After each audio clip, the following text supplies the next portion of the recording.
Merced. Alam mo, konting katahimikan lamang po mga kaibigan. Oh, sandali lang boy, huwag kayo magpanik. Mga kaibigan, hindi ko po kinu-question ang husga ng bayan kagabi, lalo na po ang desisyon ng pamunuan ng PBB.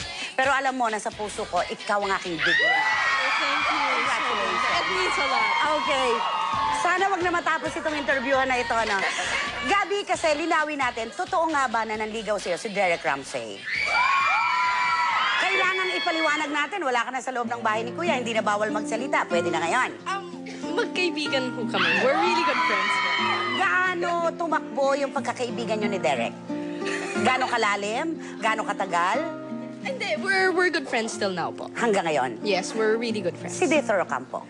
Dieter, isa ko pang matagal-tagal ko na ho siyang kilala. Okay. And Katulad din ang tanong ko tungkol kay Derek, di ba?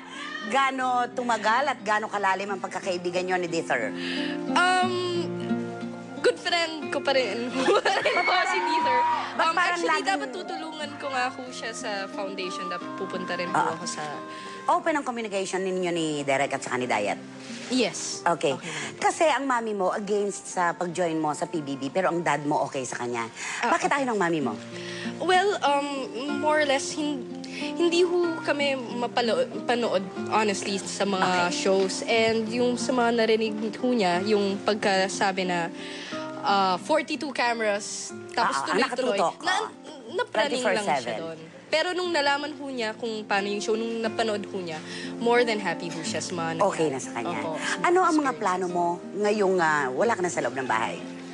Matagal ka pa ba naming makakasama? Madalas ka naming makikita? O aalis ka ng bansa? Ay, hindi ho. Gusto ko talagang kumarera sa US. Pareho pa rin ho yung pangarap. Pero siguradong pabalik-balik po ako dito. Parang yung nangyari ho nung seminar, mga week and a half lang po ako doon, tapos bumalik po ako. So, ganun Tanong rin ng ho. bayan, ang dami-dami nagtatanong, bakit lagi kang nagpapa-voluntary exit? Ay, Bakit lagi ka nagsasakripisyo?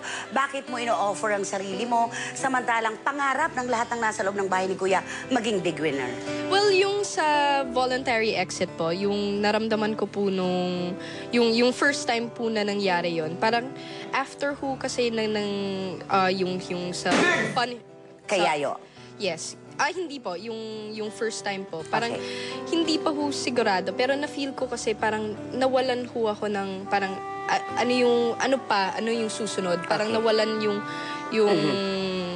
direction ko ho. Tapos nung nakausap ko rin ho si Big Sister at that time, napalinaw rin ho niya sa akin na pwedeng may iba rin pang direksyon. Okay. So, yun. Tapos yung kay Mami Yayo, actually, bago pa siyang umalis at na pag-usapan yung 400,000, kinausap ko si Big Brother at sinabi ko, kung kailangan human ho ng kapalit, Ako na lang. I was willing to do it. Tapos kala ko tapos na ho kasi may 400,000. Tapos kinausap ko kami na gusto pa rin niyang bumalik. And para sa akin, parang I gave a promise. Okay. And yun ho. Kahit ano pang mangyari, basta ikaw ang aking big winner. Thank you. Gabi de la Merced.